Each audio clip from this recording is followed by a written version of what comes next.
Una de las obras más extraordinarias de la historia del arte empieza así. Trazamos un cuadrado.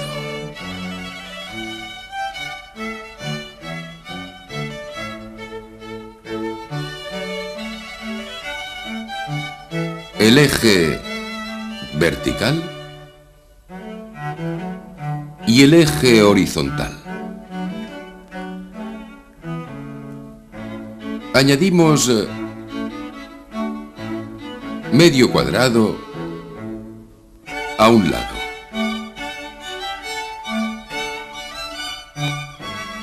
Y otro medio cuadrado al otro lado. Trazamos ahora las diagonales del cuadrado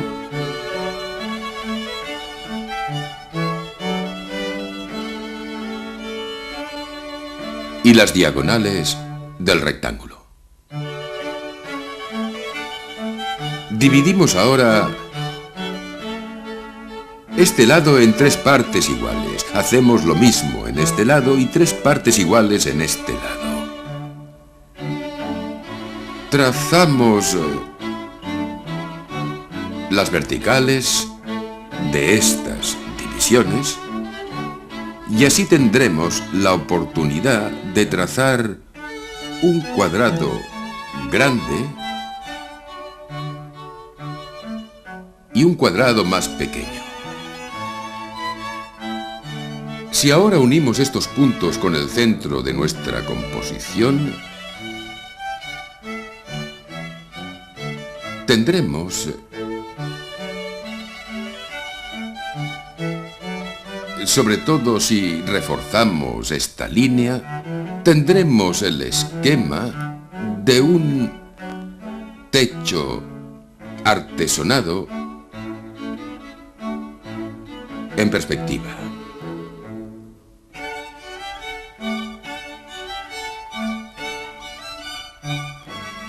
Y ahora, si completamos nuestro dibujo,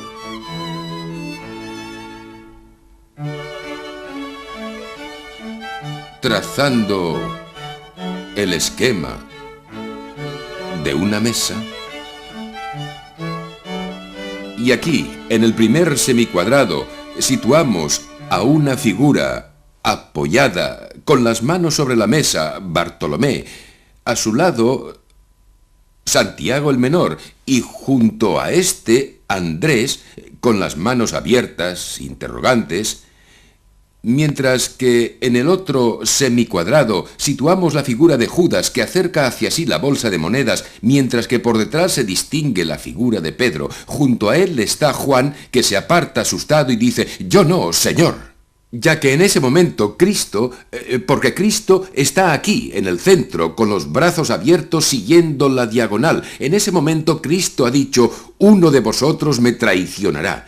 Siguiendo vemos la mano de Tomás con el dedo alzado, mientras Santiago el Mayor abre los brazos desesperado. A su lado, Felipe se abrocha la capa. Y por último, en el extremo, con las manos señalando a Cristo, están Tadeo, Mateo y Simón, que es quien cierra la escena. Pues bien, vean cómo de un cuadrado ha nacido nada más y nada menos que la Última Cena de Leonardo. Solo de un cuadrado central, medio cuadrado a un lado y otro medio cuadrado al otro lado. Ustedes se preguntarán, ¿es posible que una composición como esta nazca de una forma tan sencilla, de un cuadrado? Este cuadrado es proyecto y realidad. Proyecto y realidad a la vez. Quiero decir que cuando Leonardo pensó, ideó esta gran composición, cuando dispuso a los 12 apóstoles en grupos de 3, cuando les atribuyó una actitud, una expresión, este extraordinario movimiento de las manos, Leonardo quiso confirmar esa idea suya, darle un valor universal y definitivo mediante la regla, mediante una forma geométrica definitiva, el cuadrado.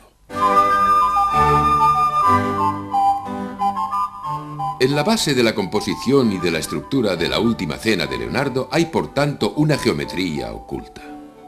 Una geometría que no solo está en Leonardo, sino en todas las obras de los grandes maestros del pasado y en las de los contemporáneos.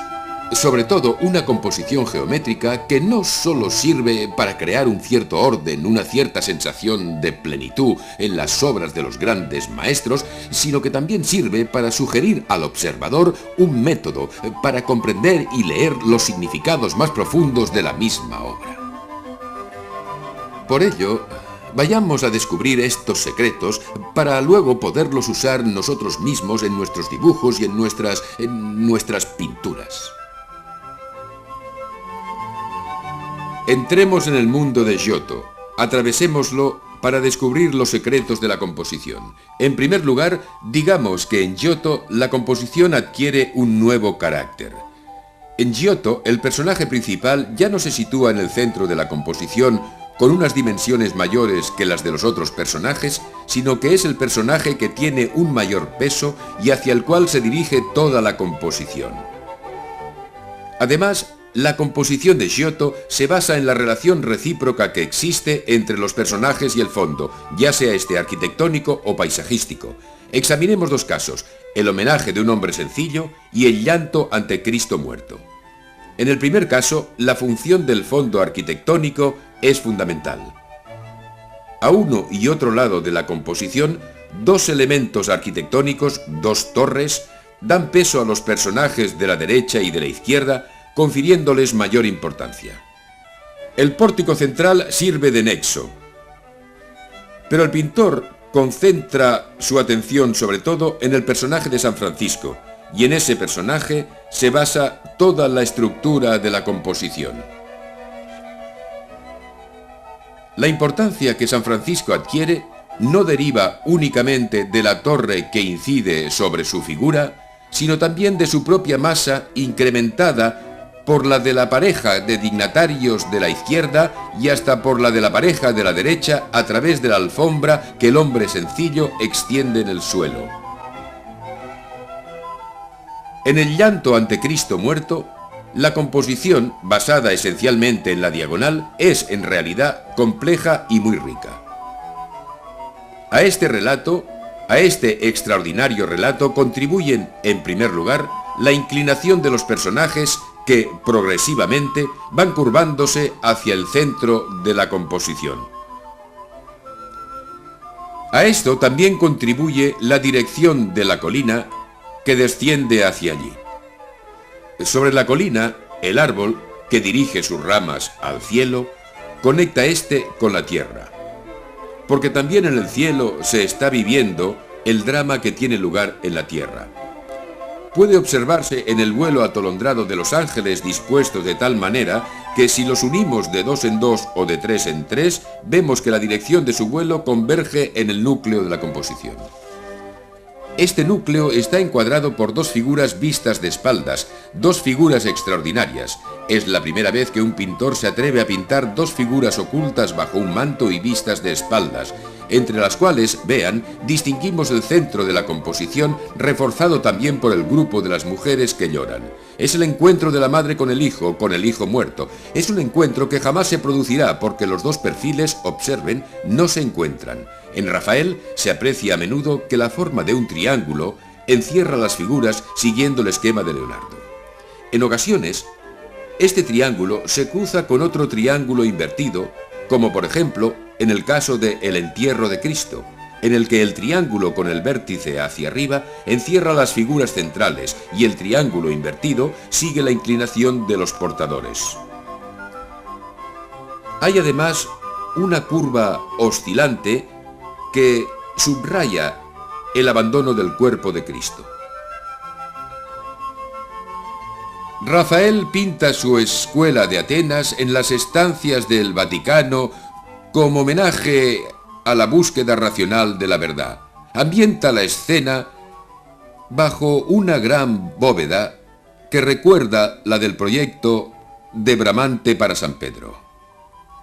Pero lo fundamental es que organiza la complejidad de la escena siguiendo una composición basada en el cruce de dos diagonales que apoyan la fuga de la perspectiva de las principales líneas directrices de la estructura arquitectónica.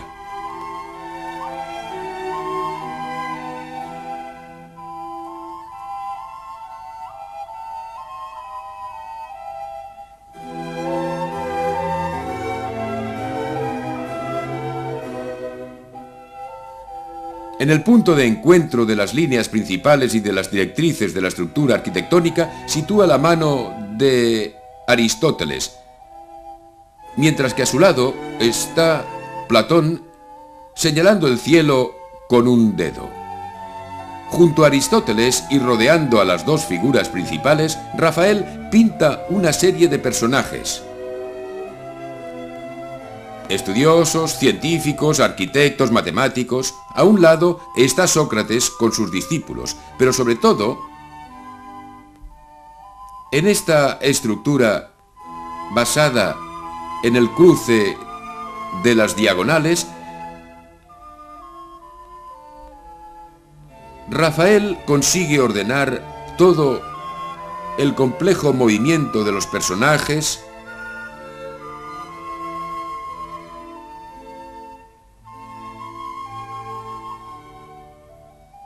y de la escena. En primer plano, a un lado, dispone la figura de Pitágoras, que está tomando notas entre sus discípulos. A su lado está Heráclito con el codo apoyado sobre un gran cubo. En la escalinata, a los pies de las dos figuras centrales, está Diógenes recostado, mientras que a la derecha, un grupo de personajes se reúne en torno a Euclides, que apoyado en el suelo está dibujando con un compás rodeado por Zoroastro, Ptolomeo y el propio Rafael, que, como firma, se representa a sí mismo a la derecha de la pintura. La perspectiva del pavimento de la escena está organizada naturalmente siguiendo la fuga de todo el conjunto y converge en la mano de Aristóteles, que se constituye así en el centro geométrico de la composición, pero que también representa el centro del significado de la obra.